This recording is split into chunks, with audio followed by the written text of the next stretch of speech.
శరణార్థులు దిల్దార్ వార్తలకి స్వాగతం. ఏం పరిస్థితి వచ్చిందిరా ఆఖరికి అన్నదాతలకు? ఏమైంది? యూరియా బస్తాలు రానే వచ్చినాయి, పంపకాలు చేస్తున్నామని చెప్పిర్రు కదా.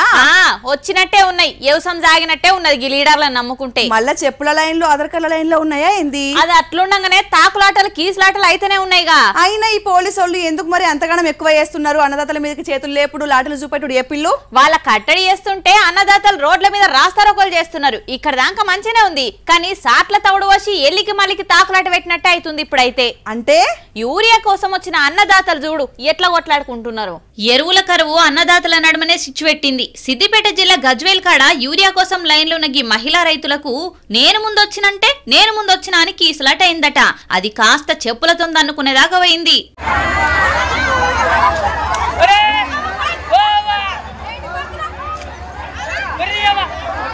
ఇక హన్మకొండ జిల్లా పరకాల రైతు వేదిక కాడ సుస్థి చేసిన బిడ్డకు మందుగోళీలు వేసుకుంటా యూరియా కోసం వచ్చింది గీ అక్క. చూస్తుంటే అయ్యో పాపం అని అనిపిస్తున్నది కదా. మబ్బుల 4 గంటలకొస్తే చేతులకు ఒక్క యూరియా బస్తా కూడా వస్తలేదట. ఒక సంచి ఇస్తారు, ఒక బాస్బుక్ ఒక సంచి. రైతులు ఎట్లా బతకాలి, ఎట్లుండాలి? మేము రైతులు బతికి పండిస్తేనే కదా మీకు వచ్చేది ఆదాయము. ఎట్లా ఎట్లా రోజుకు 10 రోజులు అవుతుంది నిలబడి. ఎట్లా ఎంత ఇబ్బంది పడాలి మేము ఈ ఎండలు కావన్నా. ఇక గిటు ఆంధ్రాల అన్నదాతలకు యూరియా అందుతలేదని గాలిపంక పట్టి గాయి చేసింది. అప్పుడు ఎట్లుండే ఇప్పుడెందుకు గిట్లున్నది అని బాబుసార్ మీద గరం గరమైండ్రు జగనన్న తమ్ముళ్ళు. యూరియా సెంటరోళ్ళు ఇయ్యాలని ఏల్తున్నోళ్ళు చెప్తుంటే ఆళ్ళు మాత్రం నిమ్మకు నీరెత్తినట్టే చేస్తున్నారు. ఎంతసేపు రాజకీయం కాకపోతే గీ రైతుల ముచ్చట్ల ప్రతిపక్షాలు అధికార పక్షాలు ఏకమై మోడీ సార్ కాడికి పోయి లడాయి చేస్తే తెలుగు రాష్ట్రాలకు యూరియా ఎందుకు రాదు అని అంటున్నారు కమ్యూనిస్టు నారన్న సొంటోళ్ళు. అగో మళ్ళొచ్చిండ్రా మల్లికాక. మల్లికాక ఏమన్నా పూలమ్మడానికి పోయిండా? ఎట్లా మన మధ్యలోనే ఉన్నాడు కదా. కాదురా, ట్రెండింగ్ కావాలని సార్కు మస్తు కుషాలుంటది కదా. గదా మళ్ళేం చేసిండు? ఏంది పాలమ్ముతా పూలమ్ముతా అని డైలాగులు దంచిండా? ఏ కాదు, ఈ తాప ఉరుకు చూడు.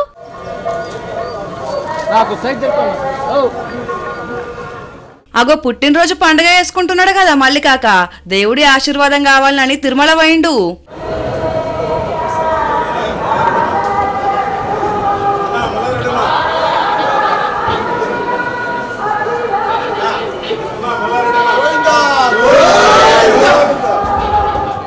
సరే, పెద్ద మనిషి పుట్టినరోజు నాడు దేవుడి ఆశీస్సుల కోసం పోయిండు అనుకుంటాం గాని ఎట్లా పోయిండో చూస్తారా? కాకా రెడీనా?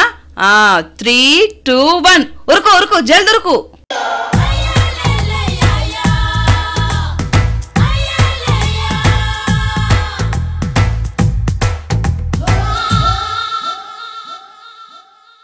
అట్లుంటది మల్లన్నతోటి. నడకదారిలా ఉరుకులు పెట్టిండు మల్లన్న. 70 ఏళ్ళు నిండినా గంత రూబడి మీద ఉరుకుతున్నాడంటే ఉత్తగానే ఉన్నదా? ఎప్పుర్రి సారు ఉరుకుతుంటే పక్క పొంటోళ్ళు గస తీసుకుంటున్నారు. ఆగలేక ఉరకలేక తిప్పలు కావు పాపం. కడుపులో పేగులు మొత్తుకుంటున్నాయి. నీకెప్పుడు చూడు ఆకలి గోలే, ఎంత తిన్నా గంతే అన్నట్టుంటది. మంచిగా బిర్యానీ ఆర్డర్ పెడతా. మొన్నటిదాకా గణేష్ నవరాత్రులు ఏవట్టి నోరంతా సప్పబడ్డది. పులిహోరలు పాశమన్నం అన్ని తిని. అయితే ఆర్డర్ పెట్టుడెందుకు? సీదా హోటల్ కు పోతే అయిపోతుంది కదా. ఉడుకుడుకుది పల్లెంలో తెచ్చి పెడతారు మంచిగా. ఏ ఆన్లైన్ అయితే కూసిన కాడికి తెచ్చిస్తాడు. మళ్ళీ మనం పోవాలంటే రాన్పోన్ ఆటో బుక్ చేసుకోవాలి, అదో ఖర్చు. ఇక ఆన్లైన్ లో బుక్ చేస్తే తక్కువ ఖర్చుగా బిర్యానీ ఇస్తున్నాడు. ఎట్లా? అవును, డిస్కౌంట్లు కూడా ఇస్తారు కదా. మళ్ళీ మీదికెళ్ళి కూపన్లు కూడా ఉండే. నీకు తెలియని అసలు ముచ్చట ఏందో తెలిసిన? ఈ డిస్కౌంట్లు కూపన్లు మన కుత్కకు ఆశ చూపెట్టి మన జేబుకు గట్టిగానే సూటు పెట్టిరు తెలుసా? అర్థం కాలేదు. ముచ్చట పురాగా తెలవాలంటే వార్తలకు పోదంపా. గుమగుమలాడే బిర్యానీ ఫోటోలు చూపెట్టి కస్టమర్ల జేబుకు గట్టిగానే సూటు పెడుతున్నాయట ఫుడ్ ఆర్డర్ చేసుకునే యాప్లు. బెంగళూరులో ఒక కస్టమరు పరోటాలు, చికెన్ 65, లాలీపాప్స్, తొక్కు బిర్యానీ ఆర్డర్ పెట్టిండట. మొత్తం సర్చార్జీలు, ప్లాట్ఫామ్ ఛార్జీలని 1400 రూపాయల పైననే బిల్ వేసిండట. మళ్ళా అదేమన్నా సీదా హోటల్ కు పోయి ఇవే ఐటమ్స్ ఆర్డర్ ఇస్తే గిఎస్టీలతోని మొత్తం 810 రూపాయలే అయినాయట.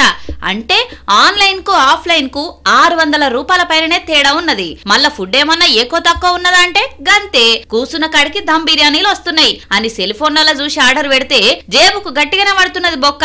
అందుకే ఆన్లైన్ ఆర్డర్లు వద్దు, ఇంట్లో తినుడే ముద్దు అని అంటే ఇంటారా మనోళ్ళు? కక్క ముక్క తినాలంటే ఇంట్లో వండింది ఏం రుచి ఉంటది? జేబుకు బొక్క పడ్డా. బయటి బొక్కలే గంకల్ని ఆన్లైన్ లోనే తునుగలు దేవులాడతారు. మనమేమో ముక్కలను మురుక చూస్తుంటే వాడు మన జేబును మురుక చూసి మంచిగా క్యాచ్ చేసుకుంటున్నాడు అన్నట్టు. చెప్పనైతే చెప్పినాం, మీకేది నచ్చితే గదే చేయండిగా. ఆకాశం ఎర్రగా ఉంది. గది ఆకాశం కాదు, ఎర్రబుగ్గ. కళ్ళు దిబ్బు లేకపోతే లెన్సెస్ కాలిపోతాయాడా? కాదురా, అటు చూడు, ఆకాశం ఎర్రగా ఉంది. అటు చూసే చెప్తున్నా, గది ఎర్రబుగ్గ. కోడ్ లాంగ్వేజ్ రా, కోడ్ వాడు. ఓ, అది దేశద్రోహుల రక్తం వల్ల వచ్చింది కావచ్చు. అటు చూడు, సముద్రం ఎర్రగా ఉంది. గది కూడా దేశద్రోహుల రక్తం వల్ల వచ్చింది కావచ్చు. ఆగిగా అన్నిటికి గదే డైలాగ్ వాడతావా? మరి ఏం వాడాలో నువ్వు వేపుతా అయిపోద్ది కదా. అది వాననీళ్లకు మురికి మురికి అయింది అని చెప్పాలి. అరే, ఎంత చక్కని బీచు, ఎట్లయిందుల్లా రంగు మారి మొత్తం ఎర్రగైంది సముద్రం. అంతర్వేది ఒడ్డెమ్మటి ఆగమాగం అనుకోరాదు కోనసీమ జిల్లాల వరుణ్ బ్రో వరుస పెట్టి దంచుడుతోటి గీ తీర్లైంది. మీదంగా రాష్ట్రాల వరద మొత్తం వచ్చి నీళ్ళ కలిసినాక గీ తీర్లైందట. ఇక ఒడ్డు మొత్తం షికాకున్నది. బీచ్కి వచ్చిన జనాలంతా ముక్కు మూసుకొని సంచి చదురుకొని పోతున్నారట. అచ్చం వాన నీళ్ళే అయితే బుణుగు రంగులనే ఉంటది గాని రాను వ్యర్థాలు ఎక్కువ కొట్టుకొస్తున్నాయట. ఒడ్డు పొంటి జనాల ప్రాణాలు ఆగమైతున్నాయి. జర యాక్షన్ తీసుకోవాలని అంటున్నారు అక్కడ జనాలు. కొందరు పని చేసినంత పని చేస్తారు, ఇక రిటైర్మెంట్ దగ్గర పడుతున్నదని బాధపడతారు. ఉండదా మరి బాధ? ఇన్నొద్దులు చేసిన పనిని ఇడిచిపెట్టి పోతున్నామంటే ఎవరికైనా రందే ఉంటది, ఇల్లు ఎట్లా పిల్లలు ఎట్లా అని. 60 ఏళ్ల తర్వాత కూడా బాధలే పెట్టుకుంటే ఇక ఎప్పుడు మనిషి సుఖపడేది? పని చేసినంత కాలం ఇల్లు పిల్లలేనాయే, ఇక ఆ తర్వాత నన్ను ఎంజాయ్ చేయాలి కదా. చెయ్యాలి, నువ్వు చెప్పింది కూడా కరెక్టే.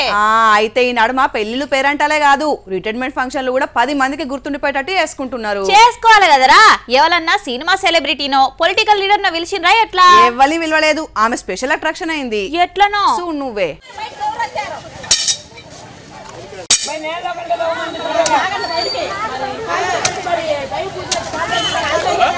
గోరి కడతారు, అగోరిల జోలికి పోతే అని చాలా మంది భయపడతారు. వాళ్ళు అడిదిక్కు వస్తుంటే ఇడిదిక్కు పోయేటోళ్ళు కూడా ఉంటారు. సరే, ఎవరి ఇష్టం వాళ్ళది గాని గుంటూరు రూరల్ శివారెడ్డిపాళెంలో 2 అగోరీలు చేరి ఊరోళ్ళందరినీ భయపడుతున్నారట. గ్రహణం సమయంలో షురువు చేసిన పూజలు అయితేనే లేవట. అరే, ఏం చేస్తున్నారా వాళ్ళు అర్ధమరాత్రిలా అని టెన్షన్ పడుతున్నారట జనాలు. ఇక అడిదిక్కు చూసుడు కాదు, గుడిని తలుసుకుంటే కూడా వాళ్ళే కలలకు వస్తున్నారని తడుచుకుంటున్నారట. ఇక ఇట్లా కాదని ఐక్యమత్యమే మహాబలం అని ఫిక్స్ అయిపోయారు. ఊరోళ్ళంతా కలిసి ఏం పూజలు చేస్తున్నారు సామే, మీరు ఎందుకు జనాల్ని భయపెట్టిస్తున్నారు, పోర్రి ఈడికెళ్ళి అని మీద పడ్డారు.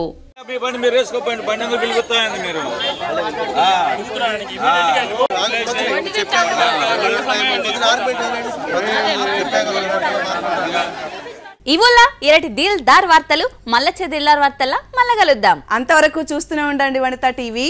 నమస్తే.